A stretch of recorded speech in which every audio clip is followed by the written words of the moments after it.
अंबानी आधीपासूनच मोठे, पण मोदी मोठे झाल्यानंतर अदानी मोठे झाले। राज ठाकरेंचा मोदी आणि अदानींवर हल्लाबोल। धारावीच्या निमित्तानं अर्धी मुंबई अदानींना दिल्याचा उद्धव ठाकरेंचा आरोप। राज ठाकरेही अनेक उद्योगपतींच्या घरी गेले, आलिंगन घातलं। ठाकरे बंधूंची दुटप्पी आणि ढोंगीपणाची भूमिका। भाजपच्या अमित साटम यांची टीका।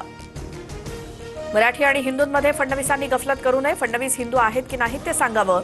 मुंबईत हिंदू महापौरावरनं उद्धव ठाकरेंचा मुख्यमंत्र्यांना सवाल।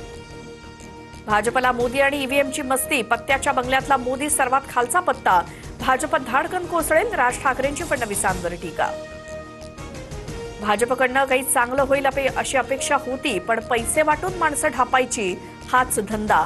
राज ठाकरेंचा पंतप्रधान मोदी आणि फडणवीसांवर निशाणा। बीफ एक्सपोर्टमध्ये काँग्रेसच्या काळात भारत 9व्या क्रमांकावर, तर मोदींमुळे 2ऱ्या क्रमांकावर। मोदींच्या काळात गायी अधिक मारल्या गेल्या। भाजपनं हिंदुत्व सांगू नये, हिंदुत्वावरनं ठाकरेंचा घणाघात। मी सर्टिफाईड नागपूरकर, काही मुंबईला जन्माला येऊन म्हातारे झाले तरी विकास करू शकलेले नाहीत। मुख्यमंत्री फडणवीसांची राज ठाकरेंचा उद्धव ठाकरेंवर टीका। आम्ही डबल सर्टिफाईड मुंबईकर आहोत, मुंबईत संघर्ष करून म्हातारे झालो। ठाकरे बंधूंवरील टीकेला संजय राऊतांचं उत्तर।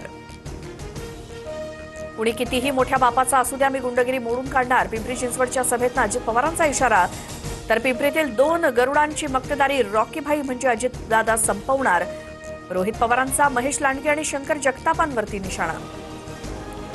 70,000 कोटींच्या घोटाळ्यात मोदींनी कारवाईचा इशारा देताच अजितदादा भाजपात गेले। आमच्या नादी लागू नका, भाजप आमदार महेश लांडगेंचा पलटवार।